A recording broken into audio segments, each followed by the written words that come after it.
Dear students, welcome to this lecture of Strategic Human Resource Management, and in this lecture we will be talking about strategic HR issues in global assignments. I am Dr. Tripti Barthwal, I am Director, Lal Bahadur Shastri Institute of Management and Development Studies, Lucknow. So, in the earlier lecture, we have had a overview of what is international human resource management and why do we require a separate understanding of international human resource management, what are the factors which are different in domestic human resource management and in international HRM. Now, we move further in this discussion. The internationalization of business has proceeded at a rapid pace as the world has become a global economy. Many MNCs firms receive a substantial portion of their profits and sales from outside their country of origin. So, for example, firms like Colgate and Coca-Cola, foreign sales and profits account for over 60% of the total sales and profit, and that is so high a percentage. So, only 40% of their profits come from their country of origin, rest of it comes from other countries. So, as a result of this high percentage of their revenue and profits coming from the other country and other countries other than the country of origin, it is very important for MNCs to ensure that things are moving in the right direction in those countries, people are working fine, the performance is up to the mark, and for that it is very important to focus on international HRM. Globalization has had a major impact on HR management and has raised a number of issues. International assignment management is one of the hardest area for professionals, HR professionals to master, and one of the most costly, because it is, as we have discussed in the last lecture also, that it is a very in comparison to domestic HRM, it is all the more challenging and complicated to deal with international human resource management issues.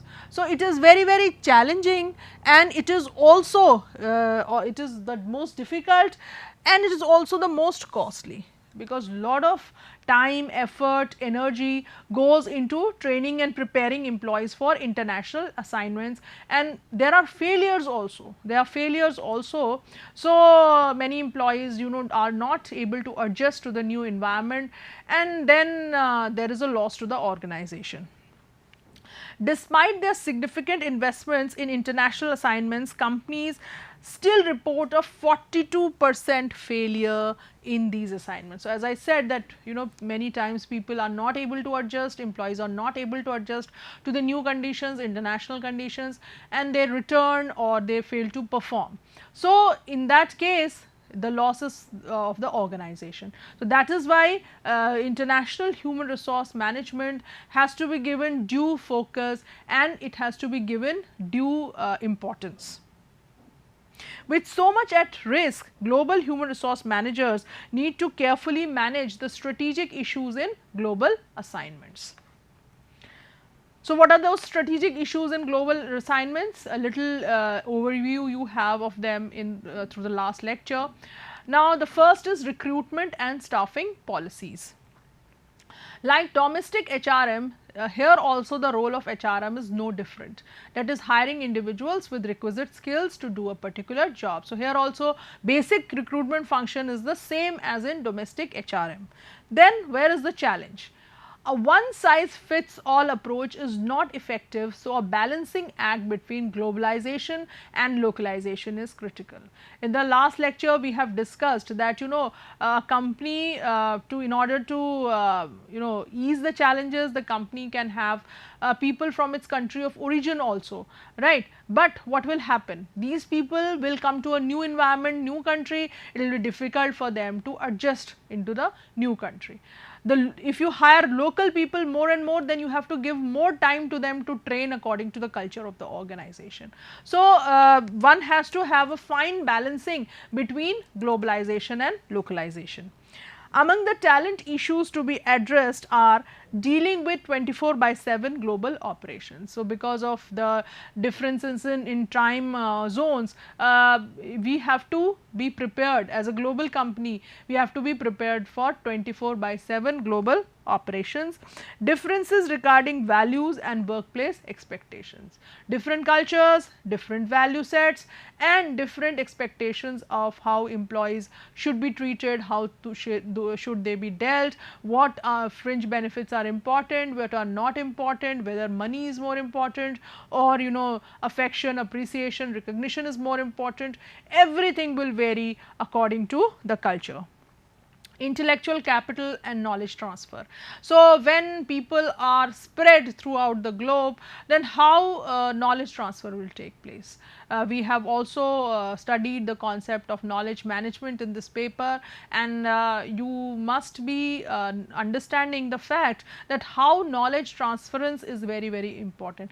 What employees in a particular country or a particular unit know, that should be transferred to the other employees also, then only that knowledge is valuable, right. So, with employees throughout the globe, it is so difficult for this knowledge to be transferred. So, with IT systems we have kind of made it is become simple, but then also it has to be ensured that knowledge is being transferred. So, that is again a challenge. Mobility issues, right. Now, people are moving far away from their home country. So, then they face a lot of challenges and issues also. So, the challenge here is developing tools to promote a corporate culture that is almost the same everywhere, except that the local sensitivities are taken care of. In the last lecture also I talked about global plus local, right, that is unity in diversity. So, there has to be a common corporate culture which has to be there, a common thread which kind of unites all the employees wherever, in whichever part of the world they are, but still we have to take care of the local cultural sensitivities. Otherwise, it will be a total failure. There will be lot of problems related to industrial relations, there will be lot of problems related to morale and productivity in the organization. Also, the deciding upon the top management or key positions gets very tricky. Now, in for example, an US firm opens an subsidiary in Sweden. Now, people from which country should occupy the top position, whether it should be the Swedish people who should occupy or whether it should be the Americans who should occupy. This is also a very, very challenging question. Whether to choose a local from the host country for a key position or to deploy one from the headquarters assumes importance, and finally, whether or not to have a uniform hiring policy globally remains a big challenge. An organization can choose to hire according to any of the three staffing policies. So, the organization can use, we will be discussing these three staffing policies. The organization can use these staffing policies in all their units, or it can vary the staffing policies according to the culture and the requirements of different countries. The first is ethnocentric. Here the key management positions are filled by the parent country individuals. So, this is the first approach, wherein wherever you open a subsidiary as a company, the top management positions will be people from the country of origin. Then the next is polycentric. Here the host country nationals manage subsidiaries where the headquarter positions are held by the parent country nationals. So, this is just opposite of ethnocentric, that is all top positions in a particular subsidiary will be occupied by people of the host country where it is situated, and all top positions at the headquarters will be occupied with parent country nationals. And the third approach is the geocentric approach. Here the best and most competent individuals hold key positions irrespective of nationalities. So, here it does not matter to which country the company belongs or to which country it has started a subsidiary, it does not matter. only good, competent, capable people are made to occupy top positions irrespective of which country they belong to. And that is why, you can see Indians occupying top positions in companies, MNCs, which is just because of the geocentric approach. So geocentric staffing policy seems to be the best in global HRM, because ultimately the goal of the organization is to grow, it is to earn profits, market share, increase market share. So if you do not have competent people, only you base your decisions on the basis of nationality of a person, then it can backfire. So but if you base your recruiting decisions on the basis of the capability of people, then you will always get good people. The human resources are deployed productively in this approach.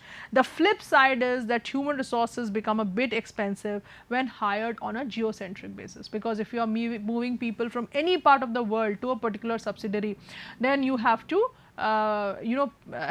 incur a lot of expenses. Besides, the national immigration policies may limit implementation. So every country, the immigration policies will be different, whether they allow people from the other country to come and stay there for employment purposes or not, that also has to be taken into consideration. Next is training. Training is required for all employees to fully understand their job functions and company policies and procedures. In global HR, training and professional development can take on a new meaning as companies work to bridge gaps between cultures. So we have already discussed in the earlier lecture also that in domestic HRM, the purpose of training is only to enhance the skills and knowledge of the employees. But in international HRM, it goes further beyond, and it is the purpose of training is also to acclimatize or to adjust the employee according to the new culture in which he will take up an or she will take up an assignment. So it is also the objective of training to bridge gaps between cultures. While it is always important to maintain consistency with onboarding new employees, it is especially important when operating on a global scale. To ensure the same message is delivered to all employees, global HR managers should use the same onboarding process at every company location. Now, we have also discussed in the earlier lectures that onboarding is very important. The induction program which is conducted by the organizations for their new recruits is a very important process in how far the employees are able to adjust to the new organization, its culture.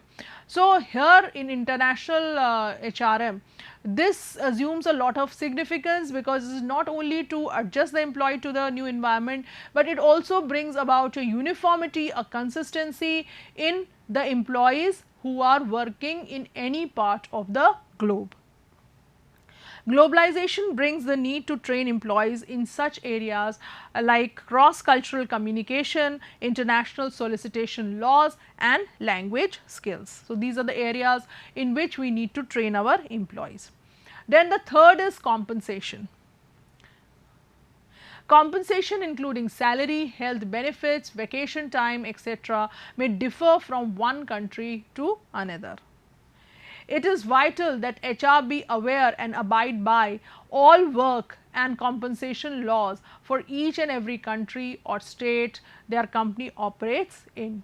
This is the most typical part and the most difficult part, to be aware of the legal framework, especially related to employees in each and every country or in each and every region where the firm is operating. This is the most difficult part, and many of the organizations also hire outside consultants and agencies to help with them with that, because the people in the HR department, they may not be knowing the the legal framework or of each and every country in detail, and then there are changes also from time to time. So, any little mistake can cost the firm heavily. So, there many times the external agencies are also hired for it. In some countries, the government provides comprehensive health care, life insurance, disability and retirement plans. So, it is from the side of the government, all sorts of social security is given from the side of the government. In that case, the organization, the company does not have to spend much on these areas.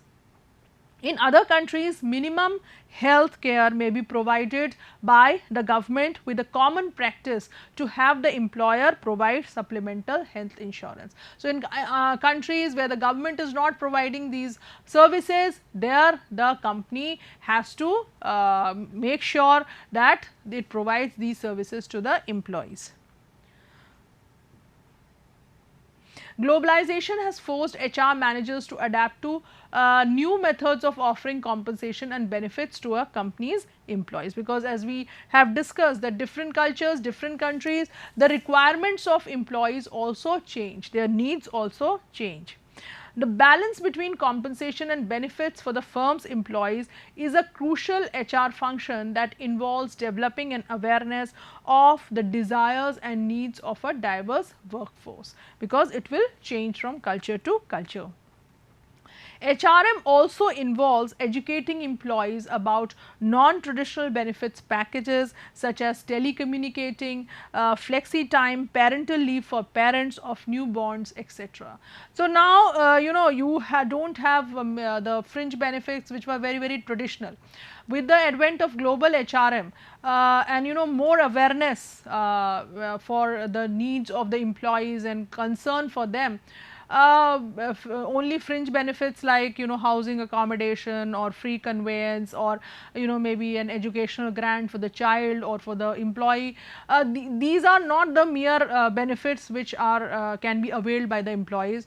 More modern benefits like telecommuting or work from home or flexible work time, or you know, child care leave or parental leave or paternity leave. Maternity leave was much in existence earlier also, but now paternity leave is also given by MNCs. Now this is a change in the way the compensation package has to be designed. Then as I have said that legal compliance is very important, because laws keep on changing, there can be modifications in the existing provisions. So, a major function of HRM in a global company involves an understanding of local laws that regulate practices such as minimum wage, work week hours, health benefits and paid vacations. Human resource managers also develop an understanding of employment tax laws in their jurisdiction. So, how the income of the employee will be calculated, how it will be taxed, that also has to be seen. National, regional and local governments may choose to impose employment taxes on the company. So, the human resource manager must grasp these laws and communicate their impact to the senior management, so that you know, the company, if it is paying well to the employees, then the employees should also not be in a situation that large part of their income is going away in taxes, and the company is also paying a lot of taxes by way of giving compensation to the employees. So, that kind of a balance has to be made, or it has to be done with the by the HR manager. Now, we will be talking about Google as far as you know, HR issues in global assignments are concerned, because Google is rightly an MNC, a global company. The HR function is a strategic partner at Google. Now, you can see the word here. We have all the time been discussing in this paper that how the role of HR manager has changed, how the role of human resource management has changed, and how HR department is not merely a department or a function in the organization, now it has become a partner. Human resources are now not merely assets of the organization, but they are partners, strategic partners in achieving the strategic objectives of the organization. So, HR function is a strategic partner at Google, and it has focused on benefiting the company's core operations by hiring and retaining only the best. Apart from Google's technological capabilities, innovative and efficient HR is the reason that it has acquired as much as success and fame. Google has created a work environment that fosters continuous learning. So, we have also talked about strategic knowledge management, how learning is important, and Google believes in that, and it shows in their performance also. Employees get opportunities of continuous learning and growth. Google has special training programs related to presentation skills, content development, management and leadership. Free classes in foreign language and culture are also provided to Google employees. So, this is again a very important part of managing global operations, of global human resource management, that employees are being trained in foreign languages and culture, so that they develop those sensibilities, those sensitivities of dealing with their counterparts coming from different cultures, speaking different languages. Google caters to a global audience, and its diverse workforce reflects the diversities of its global customer audience. So, Google is something which is, I think, all over the world people are familiar with, and it has the highest number of users in comparison to other search engines. So, like its customer base is so diverse, people come from its customers comes from different countries, from different parts of the globe. Similarly, it has a global workforce. So, it has to take care of its global audience. In more than 40 countries around the world, it has opened more than 70 offices. So, that is the magnitude of expansion of Google, and that is the magnitude of its global operations. HR analytics are used to solve diversity problems. So, like we have marketing analytics, we have HR analytics, wherein we focus more on quantitative data to analyze issues, to find out issues, and then come up with solutions, address problems. So, here also Google is using HR analytics to solve diversity problems. Now, diversity does not mean only related to employees coming from different cultures. Diversity also means employees from different genders and speaking different languages.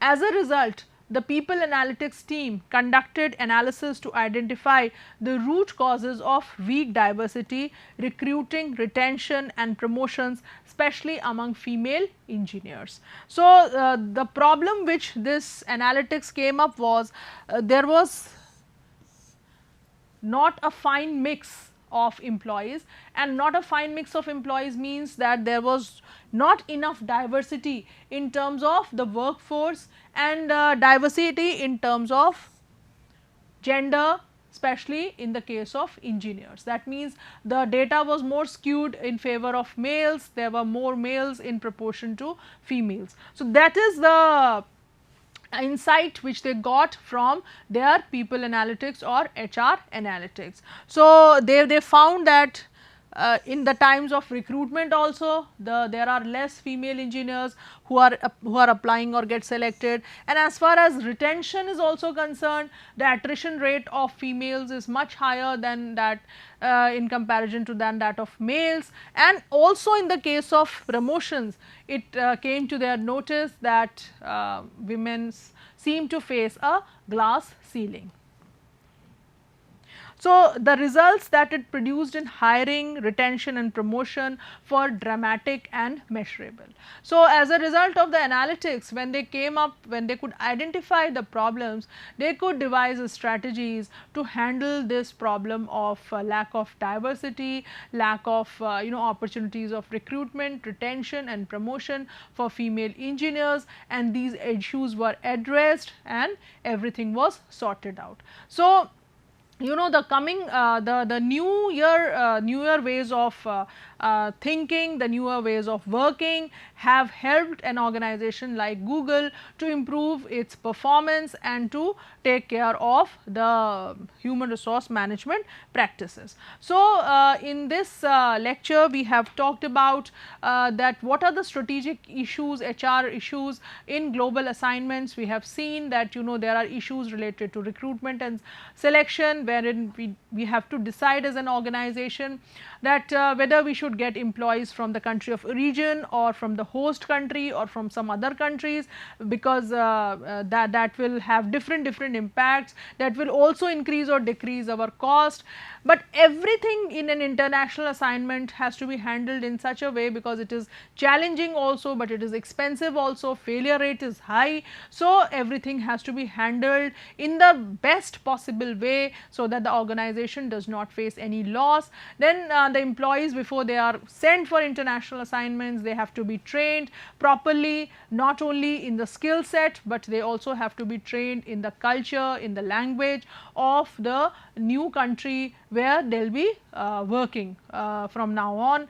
Then compensation package has to be worked properly, the cost or differences in cost of living have to be seen, and then what is important for employees in terms of fringe benefits, newer fringe benefits which can be offered to the employees, that also has to be seen. So, I am sure now with this lecture you have been able to understand the strategic HR issues in international or global assignments or when a firm wants to go global or international. Thank you so much.